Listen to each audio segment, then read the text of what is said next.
दोस्तों नमस्कार।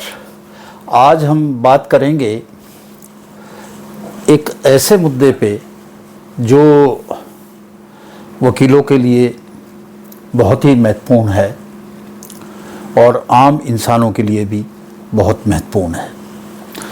आज बात कर रहे हैं हम 156(3) CRPC जो पहले होता था और अब 175 BNSS यानी कि भारतीय नागरिक सुरक्षा संहिता। पहले ये 156(3) क्रिमिनल प्रोसीजर कोड का होता था। ये बड़ा पॉपुलर है और आम भाषा में भी इसका इस्तेमाल होता था। अब ये 175 हो गया है। तो 156(3) में होता ये था कि जैसे पुलिस ने किसी की कोई FIR दर्ज नहीं की, उसने SP को लिखा, SP या DCP ने भी कोई कार्रवाई नहीं की, तो वो कोर्ट में जा सकता है और कोर्ट में जाके कोर्ट को पावर है कि वो आदेश करे पुलिस को कि FIR दर्ज करे और उसकी इन्वेस्टिगेशन करे। मोटे तौर पे ये है 156(3).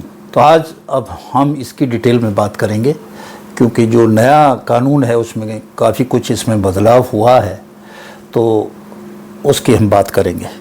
सबसे पहली बात कि 156 जो है सेक्शन, उसका पार्ट 1 जो अब हो गया है 175(1) BNSS का,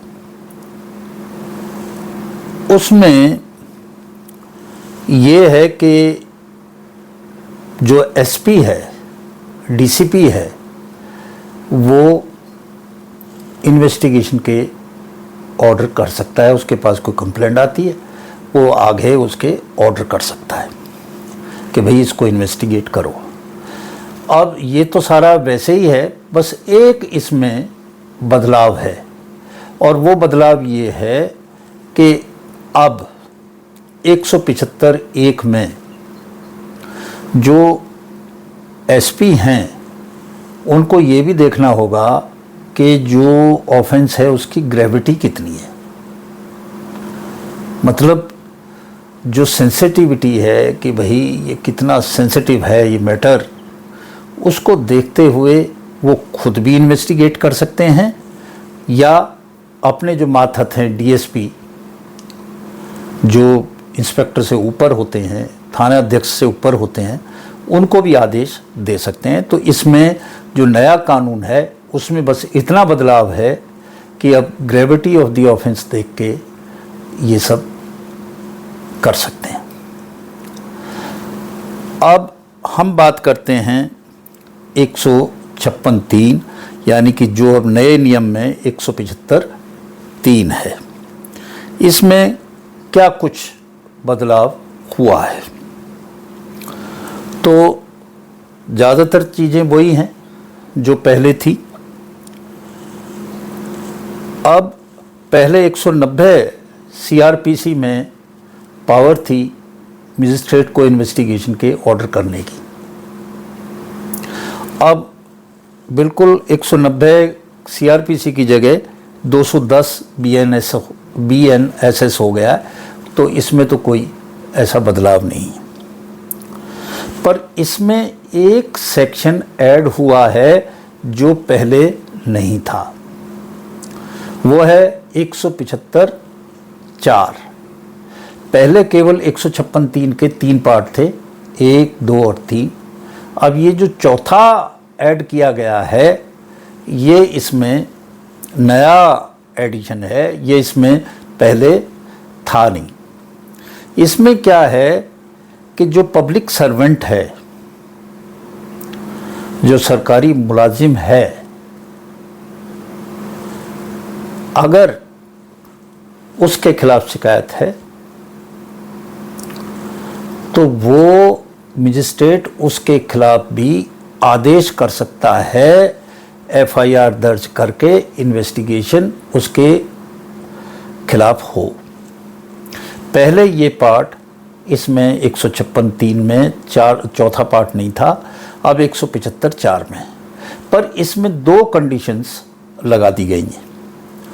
पहली कंडीशन जो लगाई है वो ये है कि ऐसे आदेश करने से पहले मजिस्ट्रेट जो वो अधिकारी है, जो पब्लिक सर्वेंट है, उसका जो सीनियर है उससे रिपोर्ट लेगा कि भाई इसने ऐसे ऐसे किया है, इसमें आप बताइए आप क्या कह रहे हैं, आप अपना बताएं।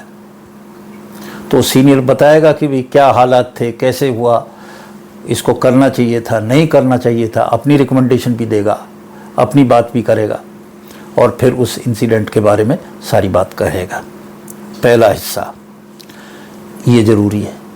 दूसरा हिस्सा इन्वेस्टिगेशन के पब्लिक सर्वेंट के खिलाफ आदेश करने से पहले है कि उस पब्लिक सर्वेंट को भी कोर्ट सुनेगा कि आपने ऐसा क्यों किया,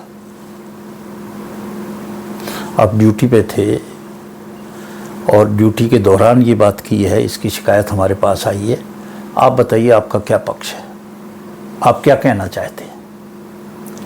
तो वो अपनी बात बताएगा, वो पब्लिक सर्वेंट के साथ मैंने ऐसे ऐसे किया है।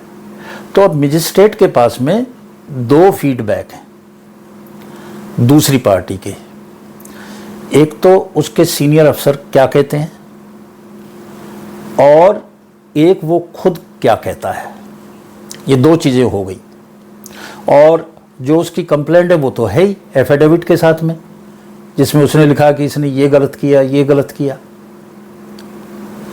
और इसके बाद में मजिस्ट्रेट जो है ऑर्डर करेगा कि इसकी एफआईआर दर्ज करके इन्वेस्टिगेशन करनी है या वो खुद करेंगे या पुलिस को आदेश करेंगे। यहाँ पे एक चीज़ मैं और बताऊं, ये नया सेक्शन, नया हिस्सा है जो 175(4) के नाम से है। पहले ये 156(3) तक थे, 156(4) नाम का कुछ नहीं था जो क्रिमिनल प्रोसीजर कोड थी। अब इसमें एक बात और मैं स्पष्ट कर दूं, यहाँ पे इन्वेस्टिगेशन के आदेश किए हैं मजिस्ट्रेट ने। उसने जो कोर्ट में ट्रायल होगी, प्रोसिक्यूशन, उसके आदेश नहीं है इसे।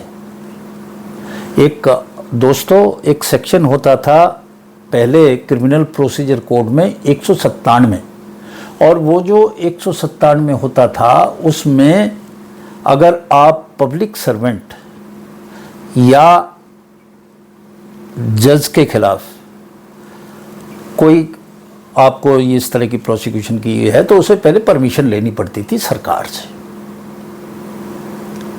पहले सरकार से परमिशन लेनी पड़ती थी।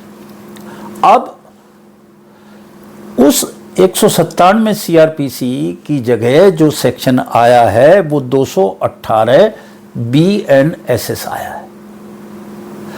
जो बीएनएसएस सेक्शन आया है उसमें बदलाव बस सिर्फ इतना है कि पहले ये परमिशन जो थी सरकार के पास जाती थी और सरकार उस परमिशन को लेकर बैठी रहती थी और मामला लटका रहता था सालों साल। अब इसमें टाइम लिमिट कर दी है नए कानून में। अब जो 218 बीएनएसएस है वो कहता है कि सरकार को या राज्य सरकार को 120 दिन के अंदर अंदर उसको परमिशन देनी है या नहीं देनी है, ये कम्युनिकेट करना पड़ेगा। अगर मान लिया जाए वो उसको 120 दिन के बाद भी लेकर बैठी रहती है सरकार, तो ये एक्ट कहता है कि ये मान लिया जाएगा उनके जवाब के बगैर कि परमिशन हो गई है। कोई जरूरत नहीं है उनकी परमिशन सरकार की, अगर 120 दिन गुजर जाए और उनकी तरफ से कोई जवाब ना आए। या दूसरा स्पष्टीकरण और मैं देना चाहता हूं, ये जो परमिशन है जो 218 बीएनएसएस में है या पहले 197 सीआरपीसी की थी, इसमें मैं ये स्पष्ट कर दूं कि कुछ ऐसे ऑफेंस हैं, वो पहले भी थे और अब भी हैं, जिनमें पब्लिक सर्वेंट के खिलाफ किसी भी तरह की परमिशन की आवश्यकता ही नहीं है। और ये ऑफेंस हैं जो 354 होता था और उसके ABCD और 376 रेप का आदि आदि जो सेक्शन है 509 वगैरह, अब जो उनके कोरस्पॉन्डिंग सेक्शन से BNS के भारतीय न्याय संहिता के, उनमें परमिशन लेने की कोई आवश्यकता नहीं है। इनको छोड़ के पब्लिक सर्वेंट या जजेस के खिलाफ कोई ऑफेंस है तो उसमें परमिशन की ज़रूरत है। बाकी इन सेक्शन सेक्सुअल जो ऑफेंस है उसमें कोई भी परमिशन लेने की आवश्यकता नहीं। तो आज मैंने 156(3) जो अब 175(3) है और चौथा इसका हिस्सा जुड़ गया, और 197 CRPC जो अब 218 है, इसके बारे में जो कुछ नया हुआ है ये आपको बताया। आज इन्हीं शब्दों के साथ मैं आपसे विदा लेता हूँ। नमस्कार।